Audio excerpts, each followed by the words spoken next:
આજે સવારના તમને ખબર પડી હશે કે સેન્સેક્સ 899 પોઈન્ટ્સ તૂટ્યો. એટલા માટે તૂટ્યો કારણ કે ગઈકાલે ઇઝરાયલ અને ઈરાનની વચ્ચે એક ગંભીર પરિસ્થિતિ ઊભી થઈ છે અને યુદ્ધની આ પરિસ્થિતિની અંદર અત્યારે એર ઇન્ડિયાની અનેક ફ્લાઇટ્સને ડાયવર્ટ કરવામાં આવી છે. સવારના પોરમાં આપણને ખબર પડી કે લંડન અને મુંબઈની ફ્લાઇટ જે છે એ 3 કલાક હવામાં રહી અને હવે પાછી ફરી રહી છે. એટલે બધાને ચિંતા થઈ ગઈ કે ગઈકાલની ઘટના સાથે આનું કોઈ કનેક્શન છે, પણ નથી. ઈરાનની એર સ્પેસ અત્યારે બંધ હોવાને કારણે આ પ્લેન પાછું ફરી રહ્યું હતું અને હવે I am going to tell you કે એર ઇન્ડિયાની કઈ ફ્લાઇટ્સ જે છે એને ડાયવર્ટ કરવામાં આવી છે. લંડન હીથ્રો મુંબઈ એને ડાયવર્ટ કરવામાં આવી છે વિયેના. ન્યુયોર્ક દિલ્હી એને ડાયવર્ટ કરવામાં આવી છે શારજા. ન્યુયોર્ક મુંબઈ ડાયવર્ટ થઈ છે જેદ્દા.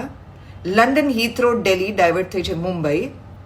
Mumbai London Heathrow returning to Mumbai, જેની મેં હમણાં થોડી વાર પહેલાં વાત કરી.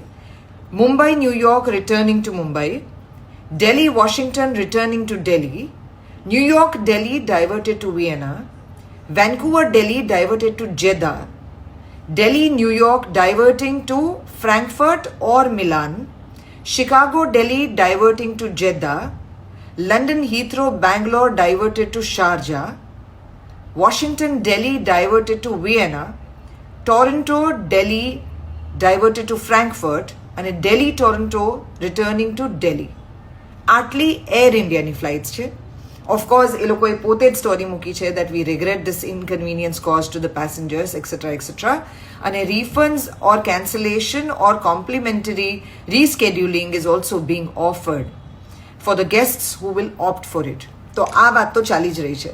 એટ ધ સેમ ટાઈમ બીજી બધી ફ્લાઇટ્સ ઓફ અધર એરલાઇન્સ એના વિશે પણ ચેક કરવું હોય તો દરેક એરલાઇનના હેલ્પલાઇન નંબરની ઉપર આ ચેક કરી લેવું જોઈએ. એઝ ઓફ નાવ પરિસ્થિતિ દુનિયાભરમાં ગંભીર છે. અત્યારે અઘરો સમય ચાલી રહ્યો છે.